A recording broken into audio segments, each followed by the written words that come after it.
Bismillahirrahmanirrahim. Assalamualaikum warahmatullahi wabarakatuh. Apa kabar anak-anak hebat Matsa Surba, khususnya untuk kelas 8? Alhamdulillah pada kesempatan kali ini Bu Miftah masih diberikan kesempatan untuk menyampaikan materi tentang perilaku semangat pendiri negara. Anak-anak, sebelum Bu Miftah menyampaikan materi tersebut, marilah kita membaca doa terlebih dahulu. A'udzu billahi minasyaitonir rajim. Bismillahirrahmanirrahim. Raditu billahi robba wa bil islami dinna wa bi Muhammadin nabiyya wa rasulah. Rabbi zidni ilma warzuqni fahma waj'alni min ibadikas sholihin. Amin ya rabbal alamin. Anak-anak, Bu Miftah akan melanjutkan masih di bab 6. Ini materi yang terakhir kaitannya dengan perilaku semangat pendiri negara. Kompetensi dasar yang akan kita capai yang pertama adalah menginterpretasikan semangat dan komitmen kebangsaan kolektif untuk memperkuat NKRI dalam konteks kehidupan siswa. Yang kedua, mengorganisasikan kegiatan lingkungan yang mencerminkan semangat dan komitmen kebangsaan kolektif untuk memperkuat NKRI.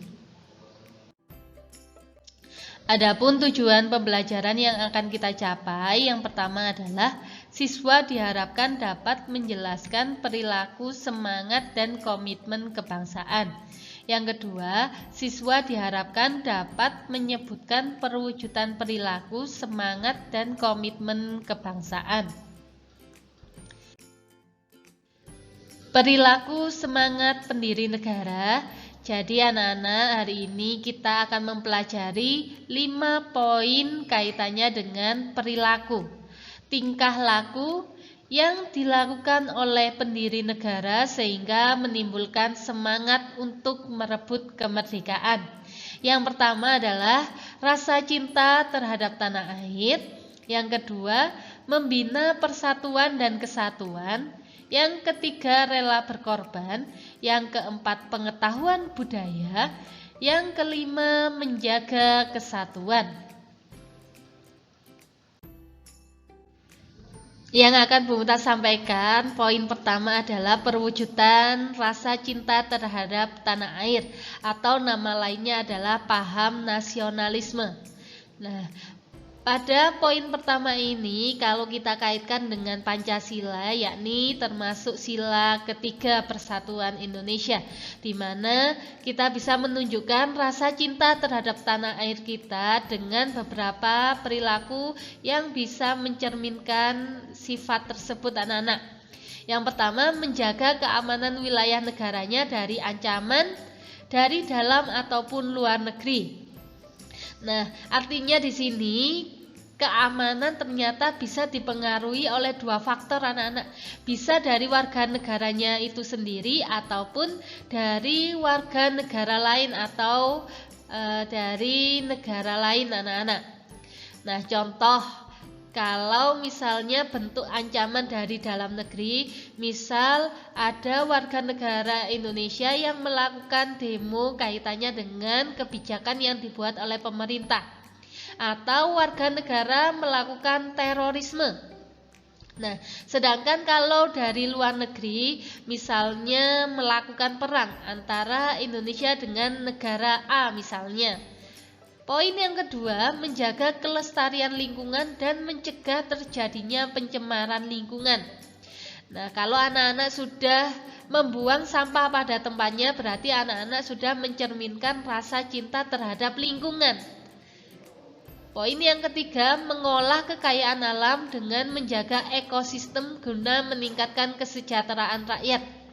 Nah, poin yang ketiga ini bukan lingkungan lagi, tetapi lebih luas lagi kaitannya dengan makhluk hidup yang ada di negara kita anak-anak. Menjaga hewan-hewan yang dilindungi oleh negara jangan sampai punah ataupun diburu. Nah, itu juga sudah contoh menunjukkan sikap rasa cinta terhadap tanah air. Poin yang keempat yang bisa dilakukan sebagai siswa adalah dengan rajin belajar untuk menguasai ilmu pengetahuan dan berbagai disiplin untuk diabadikan kepada negara.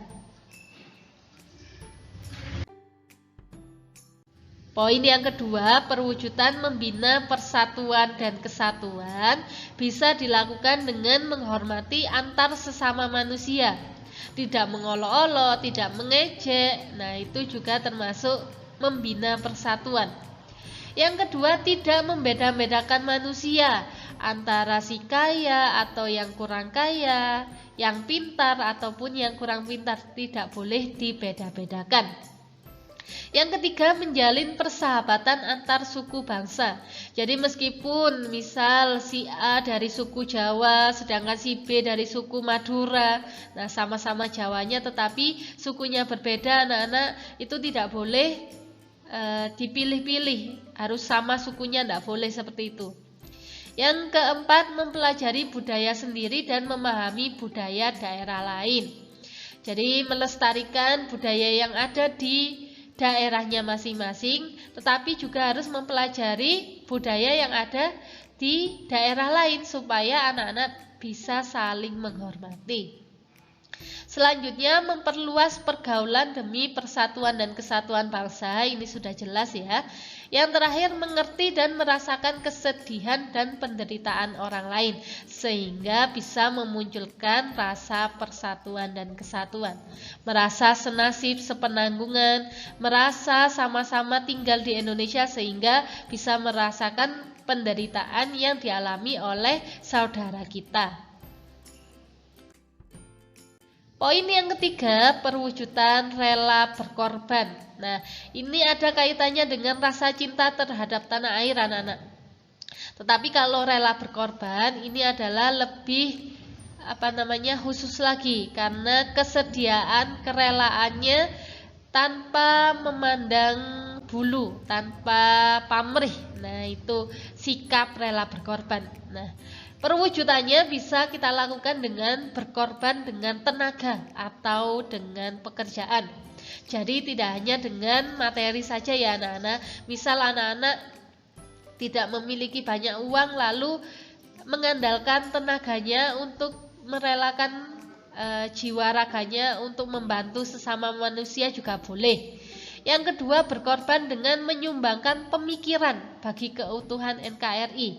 Jadi kalau misalnya materinya belum kecukupan, tenaganya juga belum kuat, anak-anak bisa menyumbangkan pendapatnya, pemikirannya untuk mewujudkan keutuhan NKRI.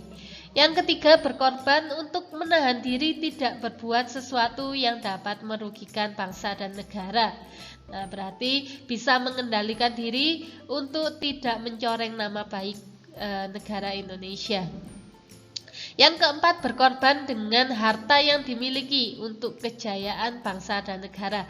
Nah, poin yang keempat ini baru kalau kita memiliki materi bisa kita sumbangkan untuk negara kita tercinta. Poin yang keempat, perwujudan pengetahuan budaya. Nah, ini kaitannya dengan kesenian anak-anak. Yang pertama bisa kita lakukan adalah kesiapan sumber daya manusia, terutama kesiapan dengan pengetahuan yang dimiliki dan kemampuan. Jadi kemampuannya diasah supaya bisa mengelola budaya yang ada di Indonesia dengan melestarikannya anak-anak. Yang kedua, kesiapan sosial budaya untuk terciptanya suasana yang kompetitif dalam berbagai sektor kehidupan. Nah, bersaing secara sehat dalam menciptakan suasana yang bisa menyebabkan atau menjalin kerukunan umat beragama ataupun kerukunan bangsa dan negara. Yang ketiga, kesiapan keamanan, baik stabilitas politik kaitannya dengan kekuasaan dalam negeri maupun luar negeri ataupun regional. Yang keempat, kesiapan perekonomian rakyat. Nah, ini juga harus kita pelajari anak-anak. Masih ada kaitannya dengan kebudayaan. Ini kita masukkan dalam lingkup pertahanan negara.